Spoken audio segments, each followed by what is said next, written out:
คารังอนัตตานังอนัตตาสัพเพสังขาราอนิจจาสัพเพธัมมานาตาติเตมายังโอตินนามหาชาติยาชารามารเนนาเกหิวาเรเทเวหิโหเกหิโทเสหิอุปายาเสหิทุกโขตินนาทุกขาปะเรตาอัปวานามิมัสสะเกวารัสสะทุกขกันตัสสะกิริยายะยิธาติจิราปะเรเนพุตังปิตังบะกังวันตังอุทิสสะระหันตังสัมมาสัมพุทธัสสะสัมมาอนาคาลิยังปัมปัจจิตาตัสสะมิงอวติพระมจาริยังจารามาภิกขุนังสิกขาสาชิวะมาปันนาตังโนพระมจาริยังอิมัสสะเกวารัสสะทุกขคันตัสสะอันตะลิยายะสังวัตตุปุนติหันธรรมยังตังคณิกะปัจเจเวคณาปทังนามะเสวายโยนิโสจิวารังปันติเสวามิเอวาสิตาสัพพติกาตายาอุณาสัพกาตายานังสามกาตวาตตาปะสัมปัสสัมภาสานังปันติกาตายายาวะเทวะริโกวินนามปฏิจาดานาทังปันติสังกายโยทาปะตังปฏิเสวามิเนวัฏวายานามะนายานามันตานายานาวิปุสนายายาวะเทวะมัสสะกายาสะดิติยายาปานายาอินโสปาราติยาพระมจาริยานุภายาอิติปุรานัญจเวดนังปามินาวันจาเวดนังนาอุปาเดสมิยตารังเวสาติอนาวัจตาจะปัสสุเวหารุจติปฏิสังกายโยนิโสนาสนังปฏิเสวามิสิตัสสะปฏิกาตายาอุณาสะปฏิกาตายา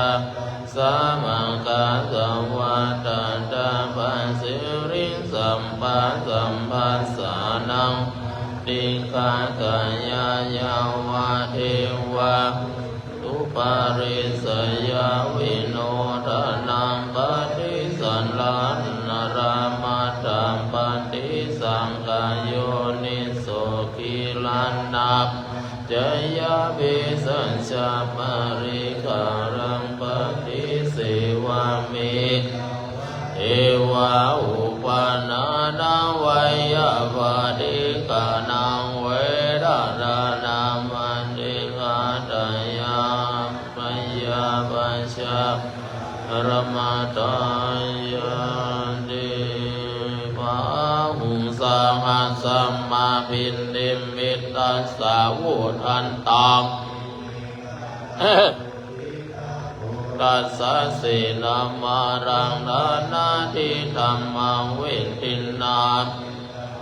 ปุนินโตตันเตตัสสะภวันตุเตชยมังการานิมาลาติเลกามะปิยุชิสัพพะรติงโกรัมปันนารังวะกามะกามัตตัตยะกังกันติสุตันตวินดินนาม นินโดตันเตสัสสังวัตุเตชยมังการานิกิริงขจวารังอาติมัตตาภูตังดาวักขิจังกามะสนิวะสุธารุนันตามกเวตินาชินตวาวนินโดตันเตสัสสะวัตุเตชยมังการานิอุคิตกะกะมะติหัตตสุธารุนันตังวันติโยชนะปะทังกุลิมาละวันตังอิทธิตามโนชินตวามุนินโดตันเตสัสสะเตชยมังการานินาคาตมุตตารังอิวะกะปินนิยาจินจายาตุตาวัจจานังยามาเสสันเตนะโสมาวิตินนาจินตวามุนินโดตันเตสัสสังเตชยมังการานิจังวิหายามติสัจจะกังวาดะเกตุงวาดาปิโรมานังอันติอันตะโพตังปัญญาปฏิปัจจาริโตจิตตวามุนินโดสาวตุเตชยมังกานิตุรันนันตะพุจักขังวิพุทธังพุทเตนะเทระพุจเกนะธัมมาปยันโตอิตุปเดยินโตวามุนินโดตันเตสัสสะวัตุเตชยมังการานิอาทินติพุจเกนะสุตันตาตังรัมมจัตตัสสะติวิกะนัง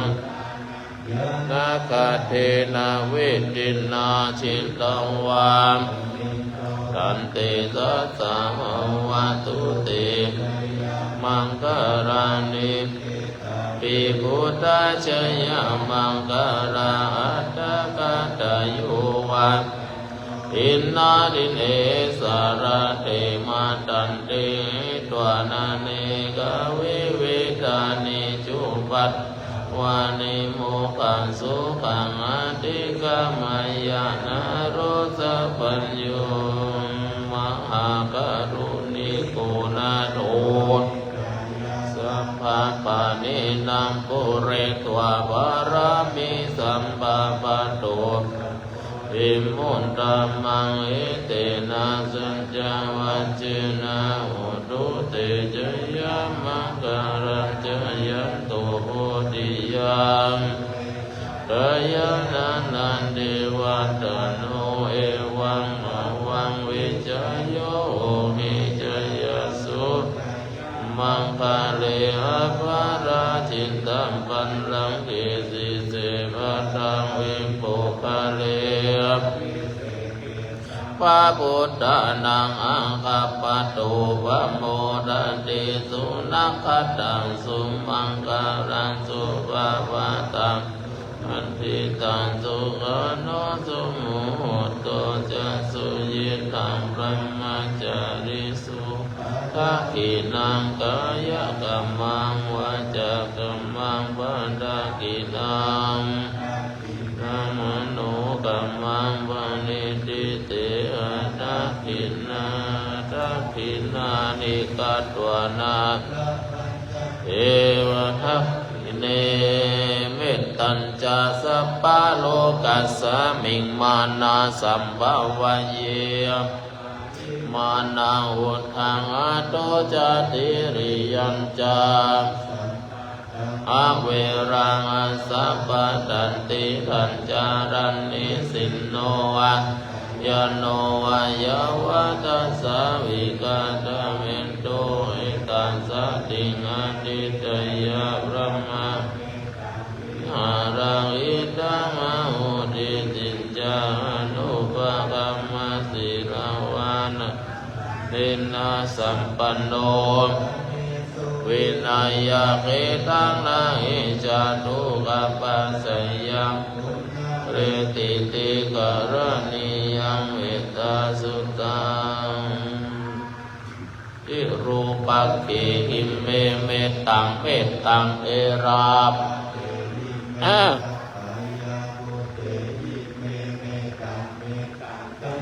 ภูตัมมากิหิจาปาเกหิเมเมตังเมตังติปาตาเกหิเมจาตุปาเตหิเมเมตังเมตังปะวุปาเตหิเมมามาปะโกหินสีมามังหินสียิวาระโกมามังจาตุปะโตมามังหินสีมาหุปะโตสัพเพสัตตาสัพเพปานาทุกขาเจกิวาระสัพเพวัตตารานิปัสสันตุมากินจิปะโอมาอัปปะมานุหุโตอัปปะมานุรัมโมโนสังโฆปัมมานาวัตตานิสิริสัมปันเนเวจิกาสัตตาปันติอุณนานาวิสารโภ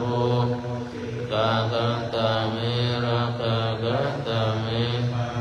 ตัมปันติกามันตุพุทธานิสุหังนะโมภะคะวะโตสัตตันนังสัมมาสัมพุทธานังอุตเตตยัญจะภุมันชาวริสาวันนังปัตถวิปัปะสังขยัจจพุตตาเรโมติวะสังเยพระมนาเวทะโพธัมเมติเมนะโมเตจะมังปารายันตุนามาตุทานังนามาตุติยานะโมวิมุตตานังนะโมมุตติยาอิมังสุอิตังกัตตวะมุโรรติอิสันนาเปนยัญจะภุมมาเอกราชาวันโนปัตตวิภาวัสสุตังตังนามัสสามิอาริสาวันนังตาวิภาวัสสังรยัจฉาตาวิมาริโมเยพระมานาเวทะกุสัพพะธัมเมติเมนะโมเตจะมังนะมาตุพุทธานังนะมาตุโพธิยาโนวิมุตตานังนะโมปิยาอิมังสุปริตังกัตตวะสัมมากัปปะยิติอมิงกาเยเกสาโลมานัพพาทันตาตะโจมังสังอารุอาทิอาทิมิจังวักกังหะเถยังยะกานังกิโล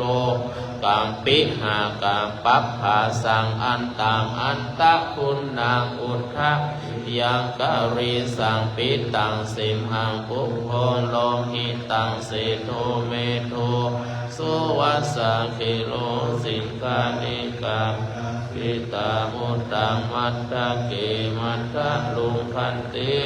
วัตติงสากาลังอายังอัตตาภาโวอนิจจังกังอนัตตาอสุจิอสุภังอิมังกัมมัตตานังโวติจิรังวัตตยังกายโยอาทิเสจติชุโตอเปตะวิญญาณังตังวะกริงกรังปัตตังเวทะตุธาตุเตโชธาตุวะโยธาตุรูปะโตเวทนาโนสัญญาขันโตสังขารขันโตอาขันโตปัญจขันธาชัตตาธาขารานิจจาทุกขาอนัตตาวิปาริณามะธรรมะนิจจวัตตสังขาราอุปาดวายตามิโนอุปัชชิตวานิโรชันติอุป ปะสมโมสุโขมะรูปังอนิจจังขยัตถินะนิจจังวัตตะวานัง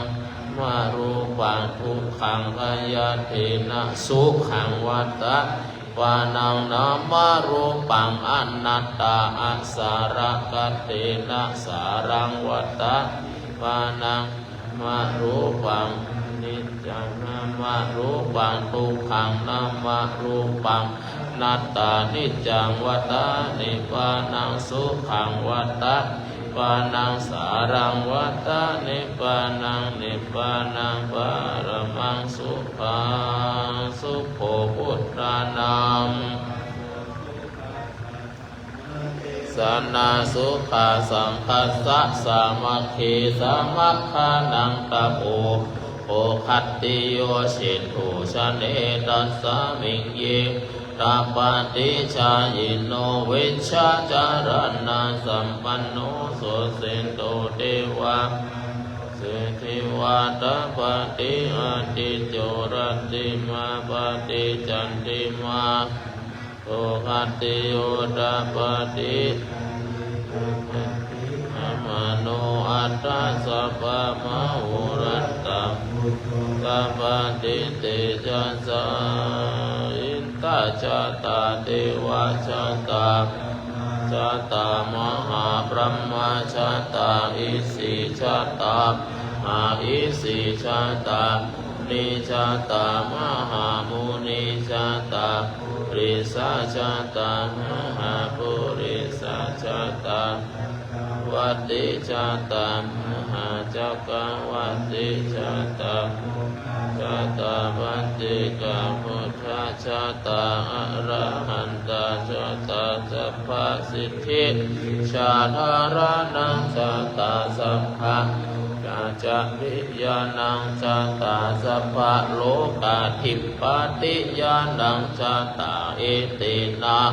จะวัจเจนะตุยหังสุวัตติโหนตุตุยหังสวาหายะ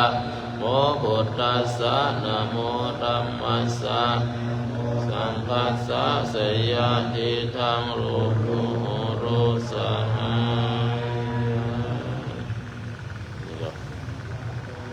สักขินีอาลิยาตุนาภิชานามิสัจจิจาปานังชีวิตาโวโรเบตาตินาสัจจินาสุติเตโอนโตภิกขัพพัสสะสมาธิ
วันพระ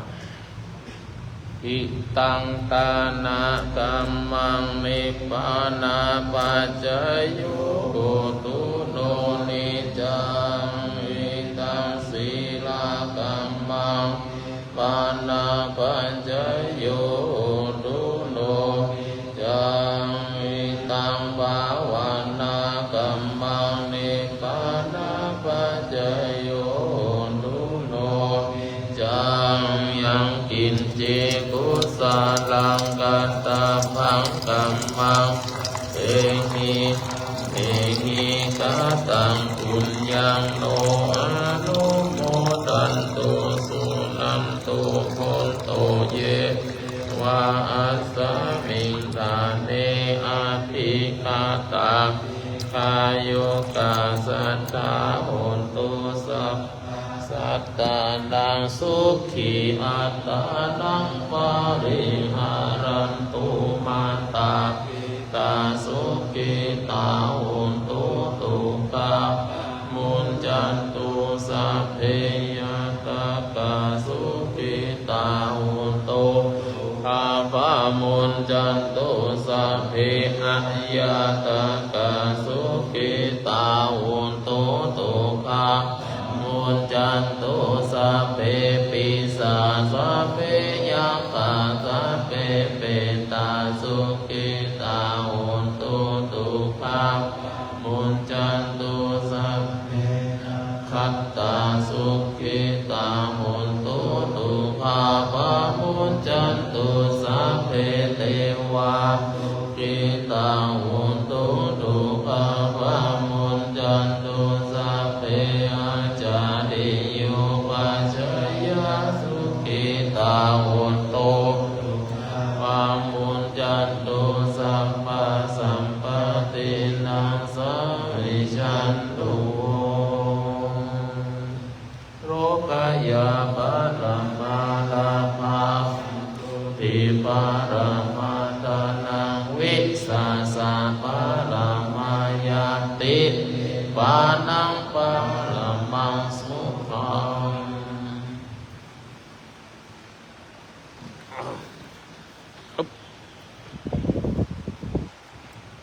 นะโมตัสสะภะคะวะโตสัมมาสัมพุทธัสสะนะโมตัสสะภะคะวะโตอะระหะโตสัมพุทธัสสะนะโมตัสสะภะคะวะโตอะระหะโตสัมมาสัมพุทธัสสะปุ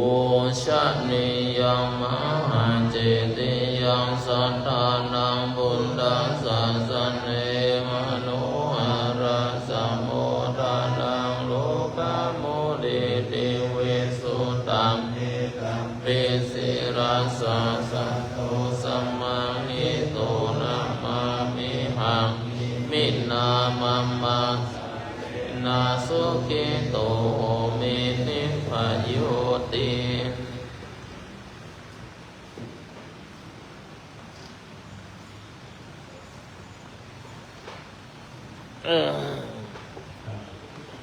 ขอมีความสุขความเจริญอยู่ร่มเย็นเป็นสุขการทุกท่านทุกคนทุกองค์ทุกคนเลยเถิด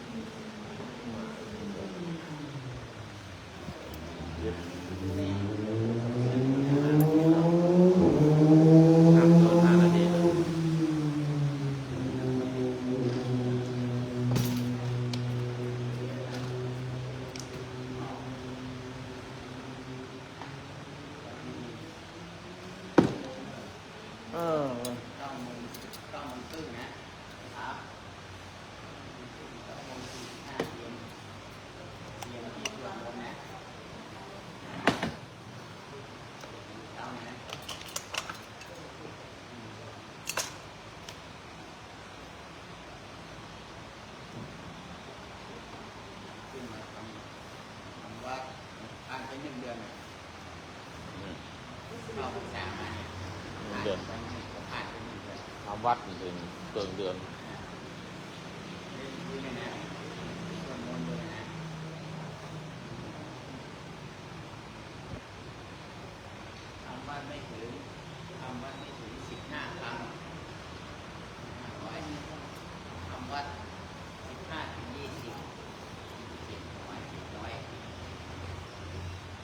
20 ครั้งขึ้นไป25 ครั้งขึ้นไป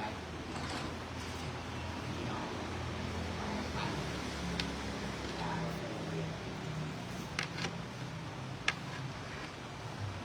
ไม่เกิน20 ครั้ง500 วันเนาะแล้วก็ใส่ใจเนาะในการขึ้นมา20 ครั้งลงมานั่นแล้วมันจะโอ้ วัดเช้าเสร็จแล้วแต่วันนี้วันพระนะนุ่นคำไปเยี่ยมไปยามพระหรือเปล่าใส่ไปวัดหรือเปล่า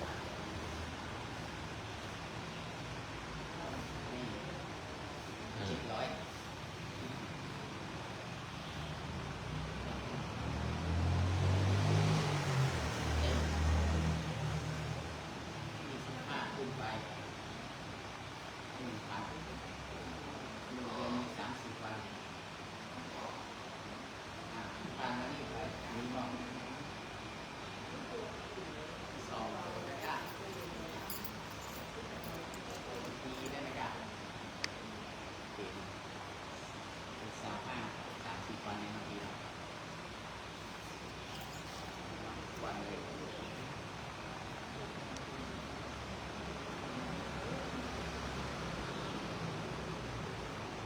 เดี๋ยวเพื่อนตั้งอันนี้ก่อนไป ประเทศทำอ่ะของกล่าว นี่หัวขาเพศทางเลย สรุปเลยเนาะ นี่หัวขาเพศทาง สรุปสั้นๆเป็นไง ดูจะทำมา เอ้ยเวียดนาม สุดท้ายช่วยแต่คนนี้แหละช่วยดูเรื่องนี้เลยนะ พัดลมเอาไว้นี่เลยนะรับตลปัด ทำโต๊ะแดงนะอย่างที่ซอกมาตรงนั้นตูนหูแล้วกันเนาะตั้งนี้เลยตั้งหาเตียงเอาเตียงใหญ่ทำเตียงแง่ดีเตียงใหญ่เตียงเล็กใหญ่ พระประธานวัดโลกโมลี ชื่อว่าพระสันติจิระบรมโลกนาถ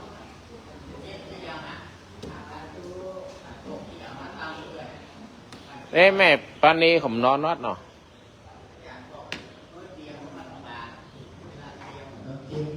ปานีมาเนาะฮะปานีมนอนเนาะแล้วนี่ยุพินเนี่ยมันน่าไปไหน ยุพินมาก็ยุพินไปแบกกาบแต่อันนี้มันเช็ดของเขาไม่ได้ของเรามันมา อ๋อกะนี่เห็นวัดเจ็ดดินมีก่อน มัดเจ็ดลิง นอนวัดอ๋อได้ไปเอาหาแกสันติเป็นได้ห้องหัว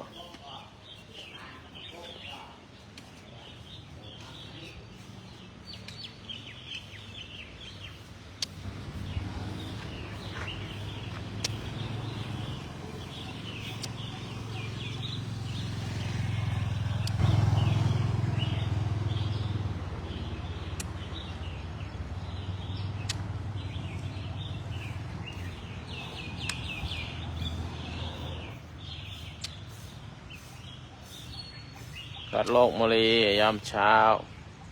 ฝนก็หยุดไปแล้วตั้งแต่เมื่อวานทำวัดเสร็จเรียบร้อยแล้วคุณคลองเดี๋ยวจะกรดน้ำสัก7 โมงจะขึ้นวิหาร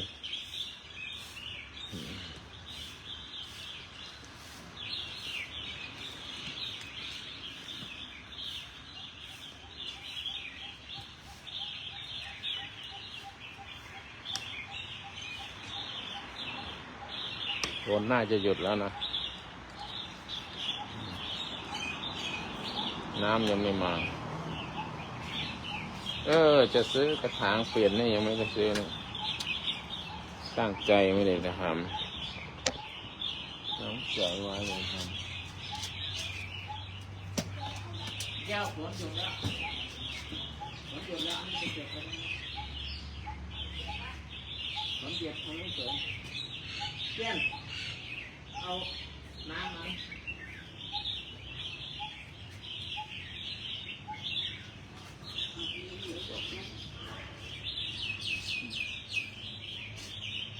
เนยยังไม่มา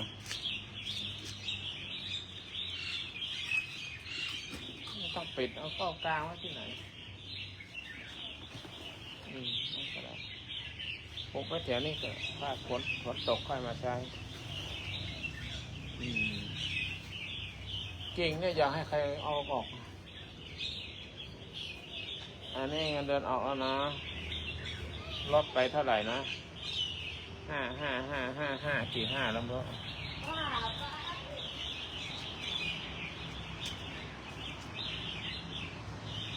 น้ำยังไม่มาเดี๋ยวรอก่อน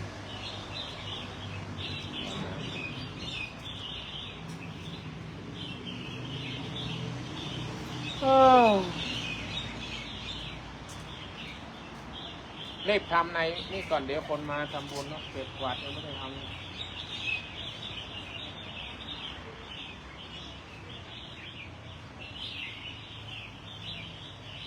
เดี๋ยวจะกรวดน้ำอิมินาปุญญกรรมเมนะได้เดชบุญกุศลทั้งหลายที่ข้าเจ้าบำเพ็ญมาทุกภพทุกชาติทั้งอดีตชาติปัจจุบันชาติทุกภพทุกชาติอย่างยิ่ง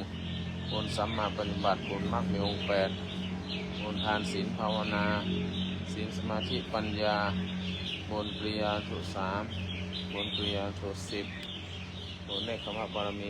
ทั้ง30ท่านบุญสัมมาปฏิบัติมรรคมีองค์8บุญทานศีลภาวนาศีลสมาธิปัญญาหลายทั้งปวงบุญกุศลให้แผ่ไปทุกท่านทุกคนทุกองค์รับส่งสุขสนบุญกุศลให้แผ่ไป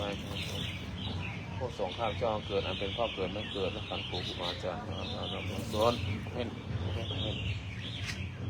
เราส่งสอนตลอดถึงที่สมสอนไปถึงผู้มีประการคุณทั้งหลายญาติทั้งหลายที่ล่วงลับไปแล้วเอ่ยชื่อนะญาติของท่านญาติใครที่ล่วงลับไปก็จากการเป็นว่าปู่ทรงทำยอดไม่รับสัญญาหลวงปู่ชุมมารับส่งน้องชายคนสุดท้องล่วงลับไปแล้วขอรับส่งสอนโยมพ่อโยมแม่โยมบิดามารดาพ่อแม่ที่สงสารสันมาได้เกิดเทถาญาติที่ยังมีชีวิตอยู่เอ่ยชื่อเองญาติมีชีวิตอยู่ปานสัญญาสัญญาสัญญาสุวรรณพรสัญญาเป็นจริงในการสัญญาสอนที่สมุทรสอนไปถึงยังผู้มีประการคุณทั้งหลายครูบาอาจารย์ดอกธรรมบูชาพระครูมรธรรมยศครูโดนนภครูเวทแก้ชื่นเสือเราเป็นสิ่งที่เหนือสามหมดสมาธิไม่เป็นสิ่งที่จำเป็นชนะข้าจะเราจะจัดการในที่เรียนให้สุริเจตพานยานุโยมเยรถรานถาวรสาสิจันอาจารย์มีความอาจารย์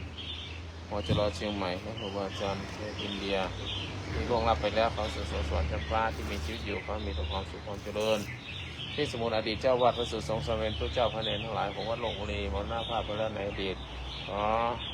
เจ้าสมเด็จสังฆราชหลวงบุรีรับสอนสู่ภพภูมิที่ดีสูงยิ่งขึ้นไปสวรรค์แดนนิพพานสุขาวาสได้เกินแต่ที่สมุทรสงได้ถึง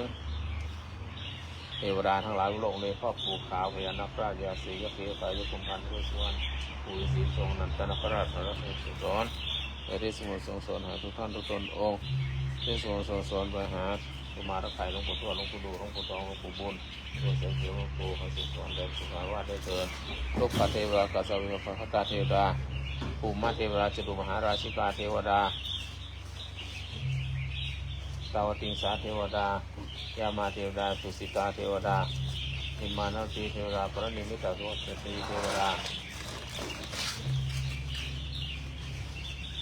พระพรหมทุกชั้นอรูปพรหมทุกชั้นก็มีส่วนในบุญข้าเจ้าได้เถิดแม่ที่สมณสนทันหาเราปู่ขาวยันนักราชยาสีสีขาวเจ้าบุญเราปู่พันธุ์เราสุวรรณเกิดเกิดสีเกิดราชสนเราที่สมณสนหาทุกท่านทุกองค์ทุกนางทุกโลกโลกนี้เทียนทองมณีมรณะมาเทพรองและสงสนเทวดารักษาพุทธรูปทั่วโลกเลยเทวดารักษาพระประธานโลกเลยและสงสนผู้ที่สร้างโลกเลยในเดียพยามงราหาราชเจ้าเจ้าผู้ทรงพระเจ้าเจ้านามุเจ้ามือเจ้าก้าวเจ้าละผ่านหาที่นั่นที่ได้ได้ที่เจ้าโตมาแล้วจ้ะเจ้านารัตน์สงสนญาติทั้งหลายของท่านเทวดารักษาท่านทั้งหลายจงรับส่งสนด้วยเถิดขอถวายตัวโนนส่งสนเป็นพิเศษด้วยเถิดร่ำรวยโดยโชคดีเสียดีในที่ขนาดที่ดี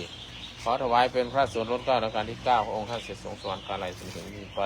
ถวายเป็นพระส่วนลดเก้าในการที่10พระราชินีพันปีหลวงพระวงศ์สามวงศ์ทุกพระองค์ขอทรงพระเจริญเป็นโลกพระองค์ใส่สมในก่อนประมาณเท่าดาน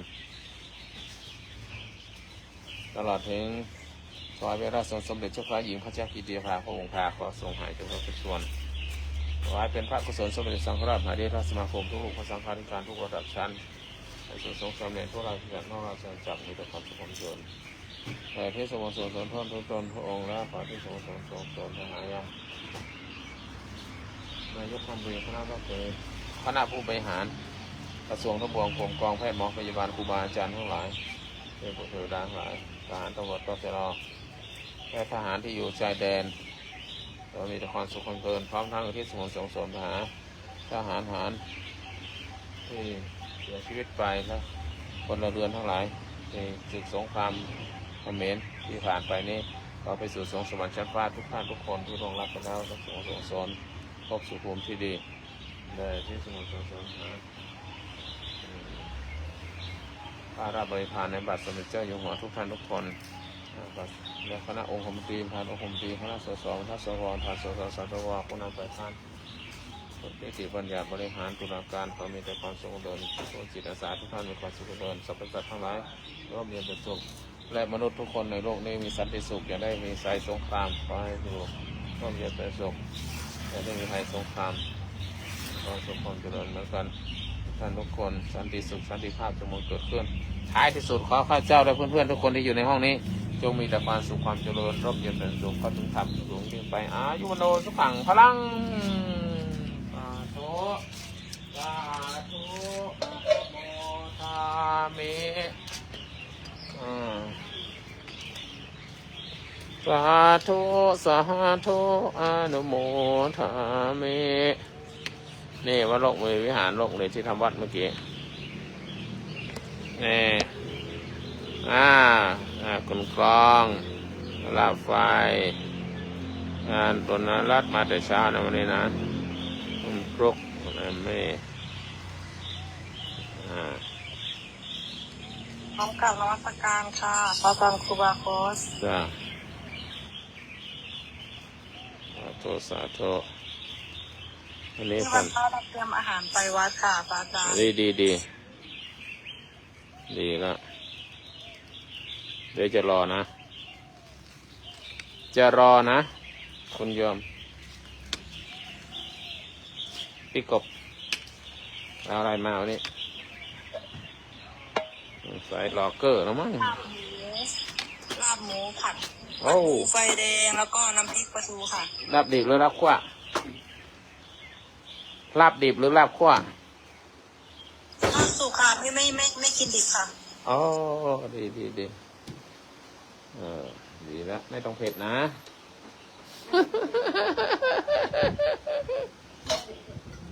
จะได้สิกันหรือเปล่าเนาะจะรอเพื่อหรือเปล่าเนาะเลย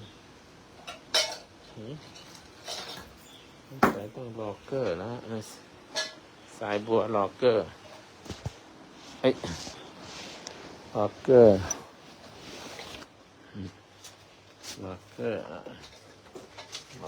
ละไม่คลองวันไหนไม่คลองไม่ยอมขึ้นนะคนคลองนะคนคลองคืออย่ามาหยิงนะอย่ามาหยิงนะเขาไม่ใช่เด็กแล้วนะเด็กก็โตแล้วนะมีเจ้านายแล้วนะเป็นอุ้ยคนแล้วเป็นย่าคนแล้วนะอย่าหยิงนะนี่ไหนละคลองไหนละคลองเหม็นไฟเน่าอีกแล้วเปิดไฟนะชีวิตเนาะชีวิตหาสาระแก่นสารอะไรไม่ได้เลยเบื่อชีวิตอ่ะนี่ใครจะขึ้นมาเชิญนะกดขึ้นมาเลย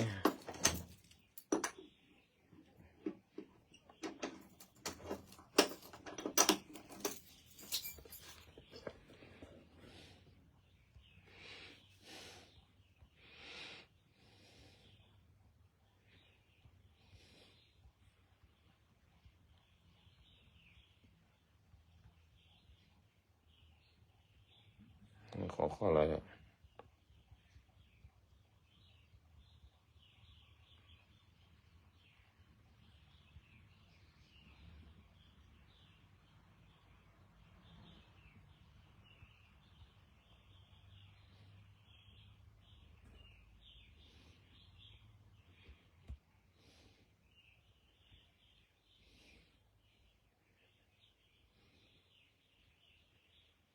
อ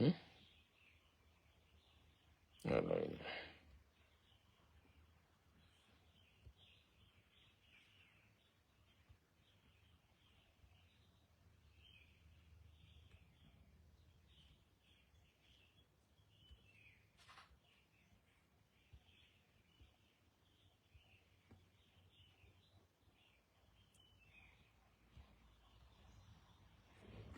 สาธุสาธุเดี๋ยวเก็บเอาของมาชีวิตนี้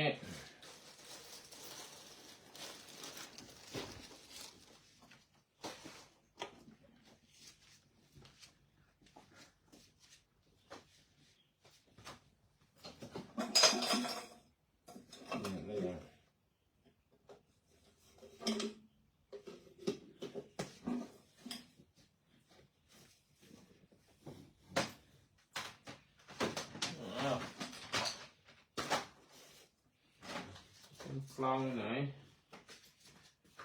คลองทางหญิงก็ตัวนะคลองนะ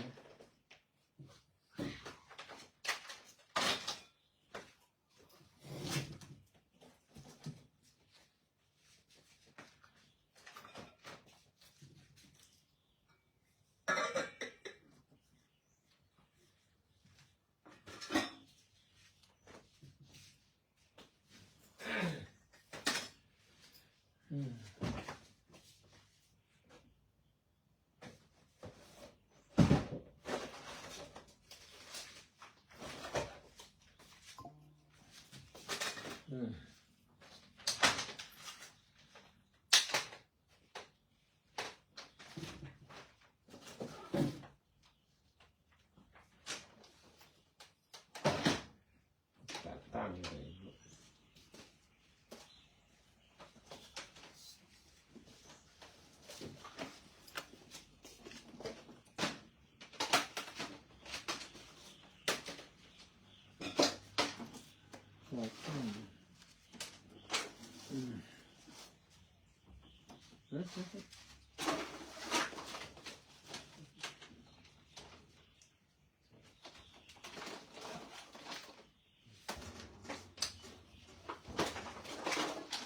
ไปไหนหมดอ่ะทำไมค้างไว้เยอะลงค้างอีกแล้วเอาเนี่ยเป็นอะไรเนี่ย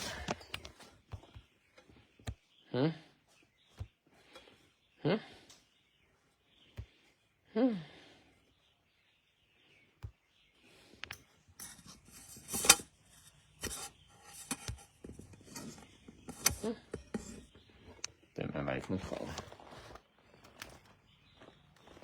เจอนะ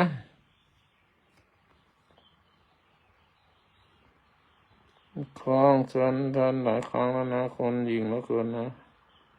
คลองนะอาจารย์ชิดดีๆนะหลวงปู่ทองคำโอ้โหเป็นหลวงปู่แล้ว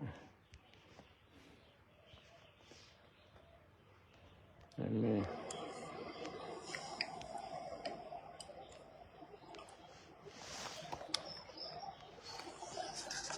กราบพระอาจารย์ค่ะขอบพระคุณค่ะพระอาจารย์สวัสดีค่ะคุณครู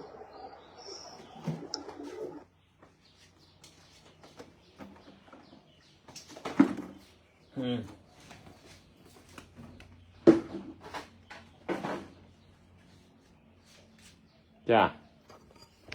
สวัสดีจ้า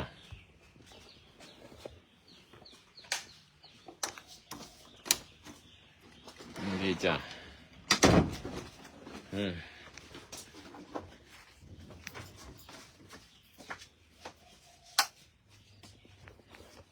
ดีจ้ะสวัสดีจ้ะตอนนี้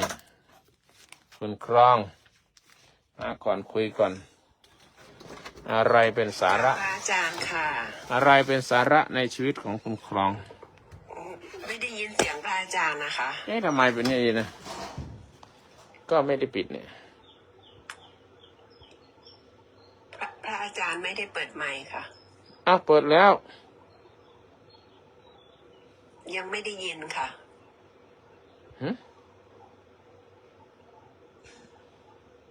เนี่ยปิดไมโครโฟนนี่คือปิด นี่คือปิด นี่คือเปิด ไม่ได้ยินค่ะพระอาจารย์ เปิดแล้วเนี่ยฮะ ท่านอาจารย์จากสวัสดีค่ะ ไม่ได้ยินเหรอ จริงอ่ะ จริงเปล่าฮัลโหลได้ยินไหม การนมัสการหลวงพ่อครับการสวัสดีทุกท่านครับ ได้ยินไหม สวัสดีพี่พอสวัสดีพี่ผู้หลักไฟด้วยครับ ได้ยินไหม สวัสดีอาจารย์ค่ะ ฮัลโหลฮัลโหลฮัลโหลฮัลโหลฮัลโหลได้ยินไหม พระอาจารย์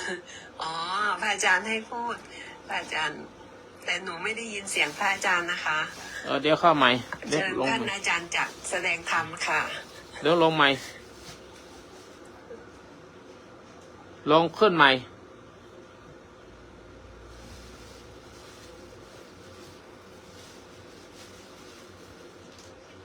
ทำไมอ่ะ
นมัสการครับอาจารย์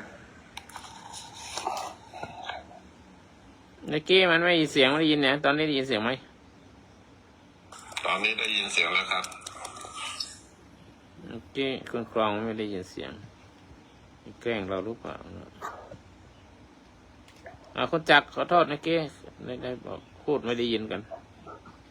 ขึ้นมาใหม่นะ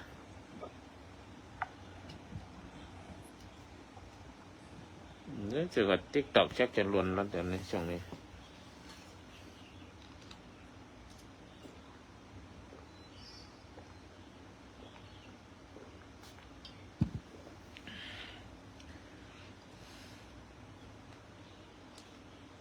ฮัลโหลฮัลโหลฮัลโหลฮัลโหลฮัลโหลฮัลโหล ได้ยินชัดครับ อ้าวมาก่อนขึ้นก่อนเลยไม่มีคนเลย เดี๋ยวอาจารย์ผมกดน้ำแป๊บหนึ่ง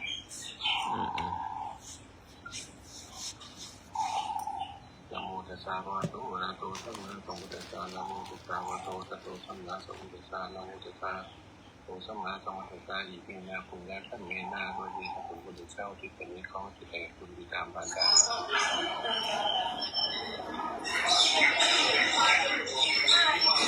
มัสการพระอาจารย์สวัสดีพี่วุฒิครับ อยู่ไหนเนี่ยเสียงดังจังเฟซอยู่ไหน เสียงดัง มาส่งของครับทำงาน โอ้ทำงานแต่เช้าเลยนะ วังน้อยโฮมโปรครับ โอ้ใครได้เป็นหัวหน้าครอบครัวใครได้เป็นลูกเขย มาส่งของครับอาจารย์ ใครได้เป็นลูกเขยนี่สบายเลยนะขยันขันแข็งดีจังwatching โอเค น่าจะยุติ